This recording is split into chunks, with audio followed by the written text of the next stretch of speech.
গ্রামে বসবাস করা অধিকাংশ লোকই হচ্ছে ছোট লোক। ছোট লোক কেন বললাম? এই যে গ্রামে বসবাস করা মানুষগুলো কে কি করে, কার ঘরে কি হয়, কে কি পরে, কে কি খায়, এগুলোর দিকে একটু বেশি নজরদারি করে।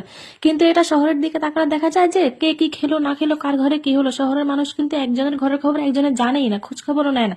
সে নিজেটা নিজে নিয়েই ব্যস্ত থাকে, নিজের চিন্তায় নিজে থাকে। কিন্তু গ্রামের মানুষ এদিকে অন্যরকম। এরা হচ্ছে নিজের ঘরের চিন্তা বাদ দিয়ে এরা অন্যের ঘরের চিন্তা নিয়ে একটু বেশি মাথা ব্যথা থাকে। কার ঘরে কি হলো, কার মেয়ে কি করলো, কার ছেলে কি করলো, এরা এগুলো নিয়েই থাকে, এরা এগুলো নিয়ে হাঁটাহাঁটি করে। আর এদের মধ্যে অন্যতম ছোট লোক হলো যাদের একটু বেশি হঠাৎ করে টাকা পয়সা হয়ে গেছে। এরা হচ্ছে আরো বেশি ছোট লোক। এটা হচ্ছে মনে করে যে আমি সবকিছু, আমি সব জানি, আমি সব করি, আর কেউ কিছু খায় না, কেউ কিছু পরে না, আমি সব করি, ভালো ভালো জিনিস সব আমিই চিনি, কিন্তু আর বাকি সবকে এরা ধোয়া মনে করে। ছোট লোকের পরিচয় দিতে দিতে এদিকে যে নিজের সংসারটা রসাতলে গেল, নিজের সংসার আরো বেশি কাহিনী হয়ে আছে, এটা কিন্তু তাদের চোখেই পড়ে না। মনে করে মানুষের কিছু জানে না, আমার তো টাকা পয়সা হয়েছে, হঠাৎ করে মানুষ আমার খোঁজ খবর কিছু জানে না, আর আমার টাকা পয়সা আছে, আমার সব দোষ গুণ ঢাকা যাবে, কিন্তু অন্য মানুষের পিছনে লেগে থাকা এদের স্বভাব হয়ে গেছে। তাই বলি কি, কুটনি চাচি কুটনামি বাদ দিয়ে একটু ভালো পথে আসেন। আর কত এগুলো করবেন? এগুলো করতে করতে তো বয়সটা গেল, তাই না?